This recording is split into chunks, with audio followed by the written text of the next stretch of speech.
Oi, meus amores, tudo bem com vocês? Tia Glenda está com muitas saudades. Sabe o que eu preparei hoje? Uma contação de história da lenda da fogueira de São João. Prestem bastante atenção, combinado? Olhos de corujas, orelhas de elefante, pois essa história é muito interessante. Era uma vez a lenda da fogueira de São João.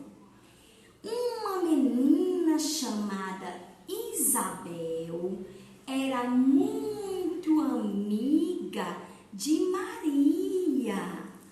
E ela foi avisar a Maria que iria chegar um novo amiguinho para elas, chamado João.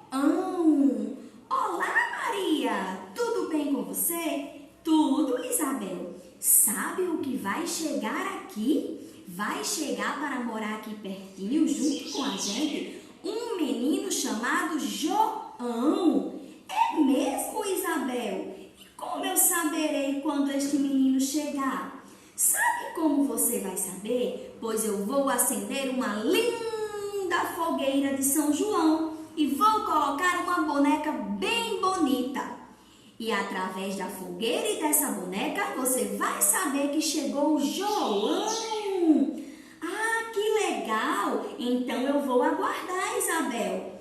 Tá ok.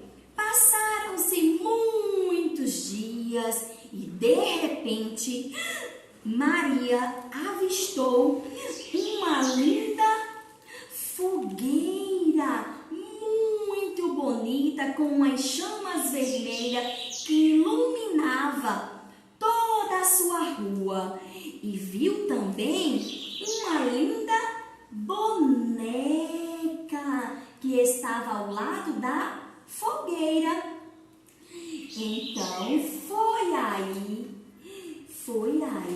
que Maria soube que tinha acabado de chegar quem? O menino João.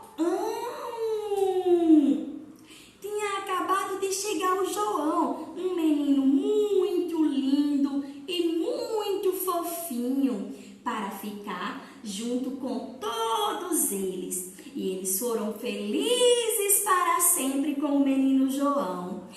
Que legal essa historinha! Eu espero que vocês tenham gostado. Um beijinho. Tchau!